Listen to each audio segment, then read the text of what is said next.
Well, speaking of climate change, let's bring in environmental reporter Cale Williams in downtown Portland. Cale, anytime we get extreme weather, this question comes up: how much of this is actually due to climate change? Well, David, it's a good question. It's important to remember that heat waves are not caused by climate change. But as we're staring down the barrel of 4 or 5 days of dangerous temperatures, it is important to remember that climate change does play a role. If you think it's hot now, the excessive heat's a little much. We're bordering on miserable. More like let's just stay indoors. I've got some bad news for you. Right now, this is probably among the coolest climates we'll be in at the rate we're going. That's Larry O'Neill, state climatologist for Oregon. And his dire prediction is because of climate change, the warming of our planet caused by all the greenhouse gases we've pumped into the atmosphere for the last 150 years. But you don't have to look far into the future to see the fingerprints of climate change. So heat waves are a natural part of our climate system, but when they do occur now, they're occurring in a warmer baseline. All you have to do is look at a temperature gauge. So basically, any heat wave that we get, you can kind of think about it as being about 3 degrees Fahrenheit more intense than it would have been had we not been changing the climate. Climate change has made our heat waves hotter.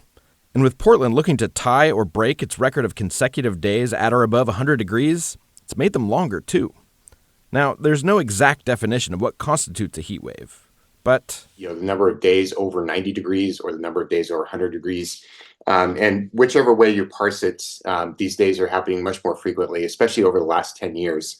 According to records from the National Weather Service, from 1938 to 2014, Portland saw an average of 12 days a year with temperatures over 90 degrees. In the last 10 years, that number has essentially doubled to an average of 23 days over 90 degrees.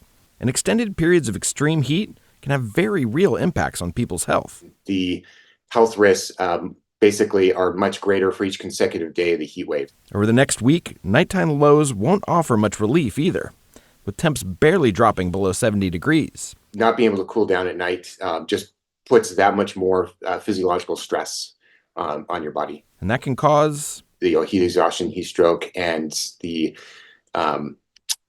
underlying health conditions. So there are more strokes that happen, more heart attacks. That's why O'Neill said it's essential that we fight climate change on 2 fronts.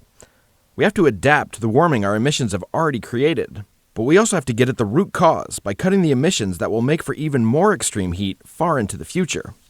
If we don't, the future looks very hot. Towards the end of the century, depending on exactly how much greenhouse gases we emit, most days during the summer will be over 90 degrees Fahrenheit. Now, I know that all sounds pretty dire, but it's not like we're powerless to do anything. In the short term, you can look after your friends and family, make sure your loved ones are healthy and safe and cool.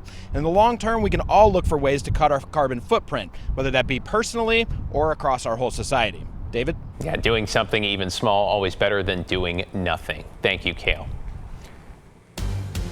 Well, on the waterfront, organizers at the Blues Festival are trying not to let the heat dampen spirits too much. Misting stations are in full force, keeping folks cool, along with a spot to refill water bottles if it gets too hot, and that depends on your approach of too hot. 98 right now. There's a chill center across the street on the 2nd floor of the Marriott. Remember, if you're going to bring the sunscreen, hat, shades, details on tickets at waterfrontbluesfest.com. By the way, if you need a place to cool off, we've got you covered. You just text the keyword heat to 503-226-5088, and we will text you a link back with a list of cooling centers, plus fountains and splash pads across our area. We also have an interactive map that shows you all the places to cool down in Multnomah County.